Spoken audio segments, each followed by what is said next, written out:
Welcome to No Stats, where we call it how we see it. Boop, boop, boop, boop. Back again with another one. Back again, good brother. I like the remix you threw on that joint, switching it up. You know what I'm saying? Back in my LTP days, baby.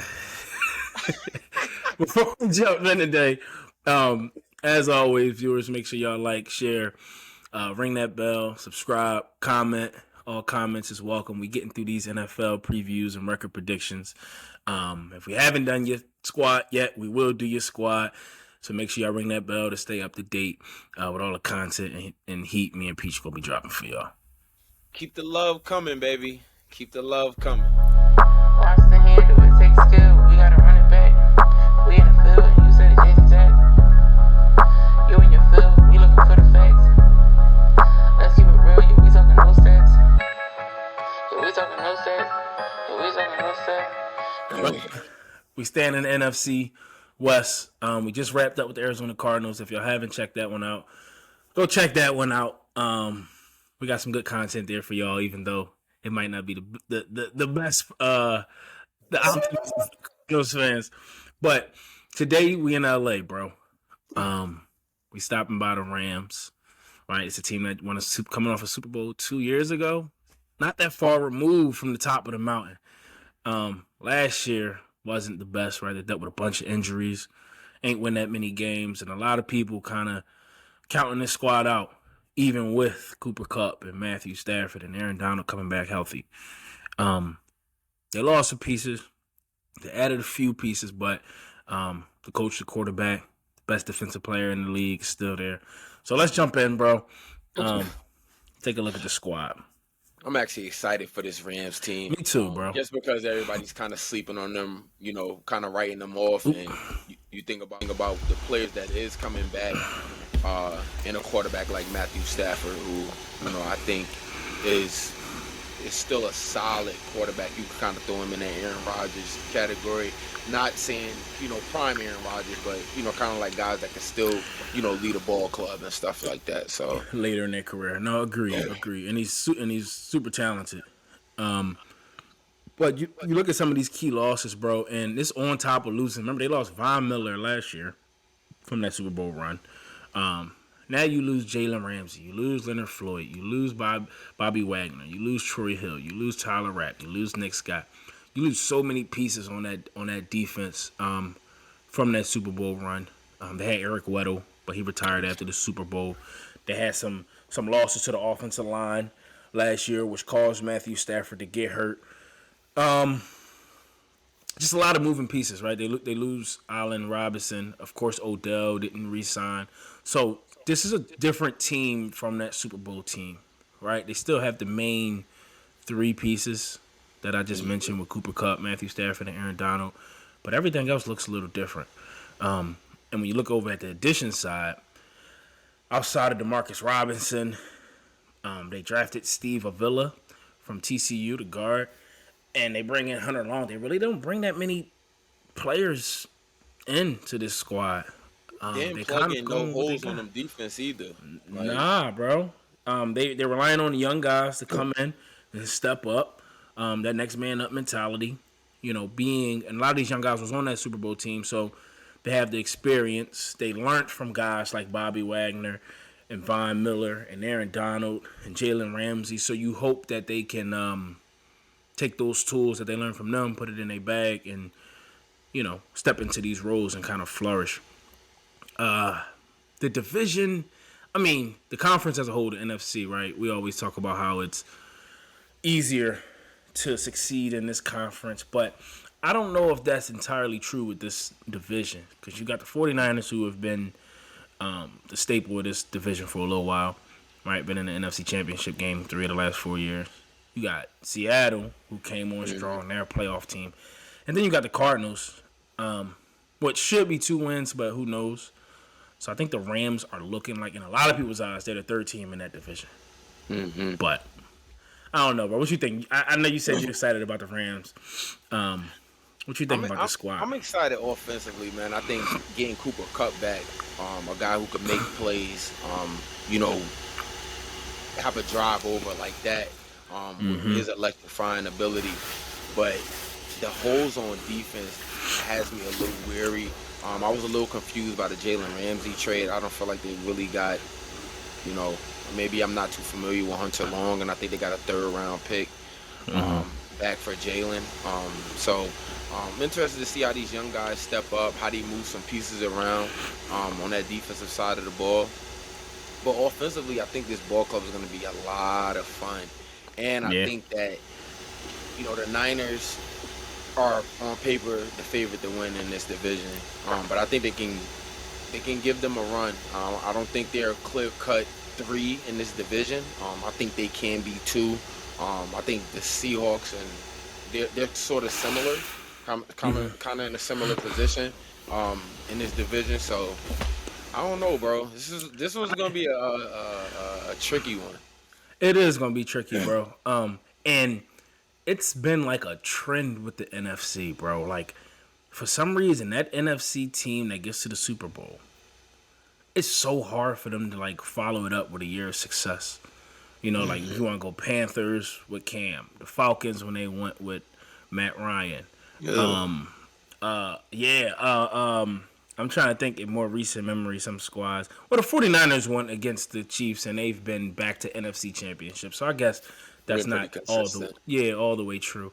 But then another guy I don't want to forget to mention is Van Jefferson. He was hurt during that Super Bowl run, but he played last year and they got him back. So he'll be the number 2 across from Cooper Kupp. So he should see a lot of targets and he should be open a lot or in one-on-one coverage because it's going to be a cloud over Cooper Kupp the whole game and he's still going to do his thing. So and that should open up things for DeMarcus Robinson too. True. Who, Absolutely. he comes with some of that pedigree from Kansas City. I don't know where he was at last year, but I know he was in Kansas City for a few years. Yeah, I think he was in New York, if I'm not mistaken, with the Giants. But my thing is always this, bro. That coach quarterback combo can make things always a lot better. You got Sean McVay, the guy who's been to 2 Super Bowls, won 1. You got Matthew Stanford, who's a Hall of Famer, I think, after you get that Super Bowl, the numbers that he put up in Detroit. So if you have those 2 things, there's other pieces that needs to come into play, right? Like you said, the defense. You need to be able to stop people. Offensive line is super important. But you got the quarterback, you got the coach, you got your star playmaker in Cooper Kupp. I think a lot of other things can kind of take form, and they'll get better as the season progresses. I do believe that about this Rams team. I gotta give them a little bit of time, man. If they can get stops, I don't think they'll have a problem scoring the ball. But agreed. I will say this though, them losing Baker Mayfield was big, man. Big. We're jumping into the schedule on that note. Had to throw some spice in there. My fault. Rams fans know they miss Baker, man. No, they don't. They happy to get Matthew Stanford back. 5-12 last year, bro, after a Super Bowl ring. So they come into this season and try to do better. And I think we have some optimism for the Rams as well. But they start the season off in Seattle, right? We just talked about Seahawks, a team that's fighting to get back into the playoffs. The 12th man, they got to go to Seattle. Tough atmosphere. Seattle has drafted really well in these past couple years. And not to forget Tyler Lockett and DK Metcalf and Geno Smith. And Seattle got Bobby Wagner back. So they have to, he's playing against the team he just played for. So I think Seattle's going to win that game at home to start the season. But week 2, this is an interesting one, bro, because they at home against the 49ers, the best team in this division, the team who's been owning this division for most of recent memory, the last 4 or 5 years. But I think they can upset the 49ers, bro. I know the 49ers are super talented. I know this, but when it comes to Kyle Shanahan and the 49ers coach, I think McVay plays him really well and understands Kyle Shanahan and the 49ers really well. And I think Matthew Stafford, albeit if he's healthy, I think he'll be able to feed Cooper Kupp, Van Jefferson, and put up some points and make Brock Purdy have to put up some points. And I think they can squeak away with the win there. So that'll be an upset. Then they go to Cincinnati on a Monday night, which I'll be in attendance. So it's no way on God's green earth Don't throw them Gators on. Don't throw them Gators on. I'll be in attendance tonight, where Chad Ochocinco will be inducted into the Bengals Ring of Honor. Throw that out there. And the Bengals will be wearing the white Bengal unis. Yeah, that's a loss on Monday night. But then week 4, you go to Indianapolis. I think that's a very capable win. And then you got the Eagles at home, and I think the Eagles are just a much more talented ball club, and they'll be able to score and stop you. So you 2-3 through the first 5 weeks. Then you got the Cardinals at home and the Steelers at home. The Steelers game is going to be tough, but I'm giving them the win there, bro. I think they could beat the Steelers. Matthew Stanford and Cooper Kupp start to find a rhythm. These defensive players start to figure some things out. And I think they can get both of those wins before going on the road to Dallas and losing that game, and then winning the game in Lambeau Field in Green Bay. Going into the bye at 5-4. You already got the wins. You already matched your win total from last year. How you like that first half? It's crazy the way this schedule played out. This is how I would expect this Rams ball club to start out. You know, figuring things out, getting things back going, getting this system back running, trying to get back to that Super Bowl team 2 years ago. I like the week 2 matchup versus the 49ers. I do think that they'll play Dallas well in week 8. At Dallas, I'm actually excited for the Cowboys this year. I think this may be the year for them, but you know, we're gonna keep that on the Cowboys take. And yeah, man, a 5-4 sounds like, you know, right where this Rams ball club would be at. I agree, bro, and I kind of wanted to lean towards 4 and 5 because the way you feel about the Cowboys, I kind of feel about the Steelers. I think they're a really talented team, and Mike Tomlin always got them boys rolling. And I see them dropping one of those games in the 2-game homestand. But we're going to give them the benefit of the doubt, go 5-4 here. Enter the bye, 5-4. You come out the bye and you play Seattle again, but this time at home. You got 2 weeks to prepare for them. And I think you can pull that win out there in week 11. Week 12, you go to Arizona. I got the Rams splitting with Arizona, right? If Kyler Murray's back, you know, I feel even more confident about this pick. But I got the Rams losing that one. Then they're home against Cleveland. I think they could beat Cleveland. I think Aaron Donald will be a big culprit in trying to slow down Nick Chubb. And they'll force Deshaun Watson to try to beat them, which he's capable of, but I need to see it to believe it. Then they're on the road in Baltimore. I think that's a loss. Then they finish the season out with 3 wins and a loss. They beat the Commanders at home. I think they could beat the Saints at home. They go to the Giants, who I think won't be as good as last year. I think they get that dub, and then they'll lose ultimately to the 49ers on Week 18. Finishing the season 10-7, bro, doubling a win total.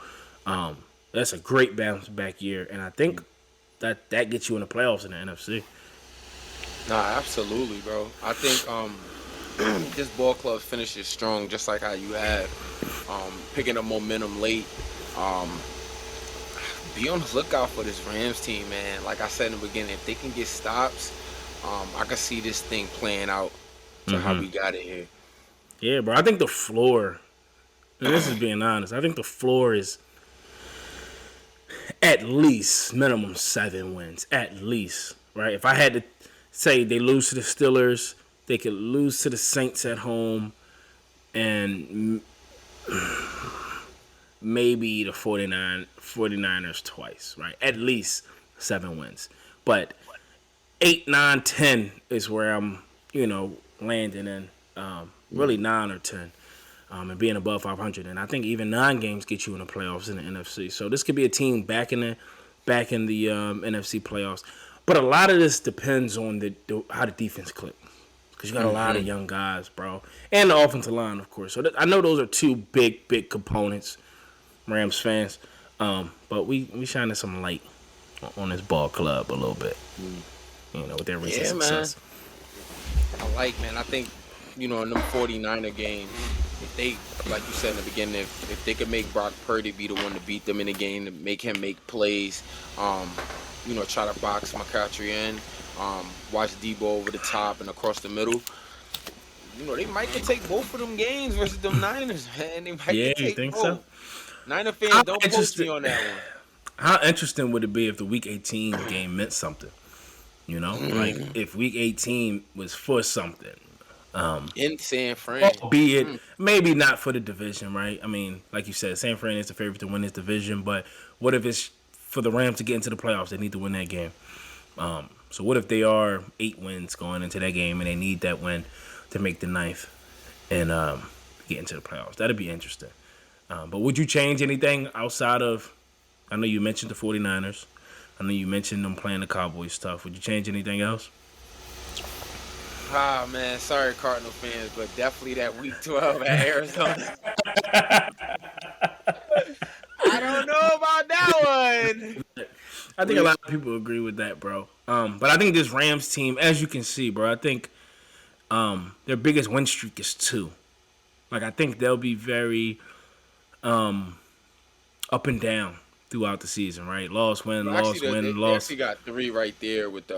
They did get 3. You're right. do. Commanders, Saints, Giants. You're right.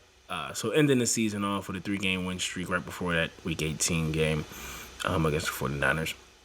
But I think they'll be very up and down, right? And that's why I made that point. I think they'll look good one week. The next game, they'll look like they're trying to figure something out. Next 2 games, they'll look good. Next 2 games, they'll try to figure things out. But then also, they don't lose 2 back-to-back games.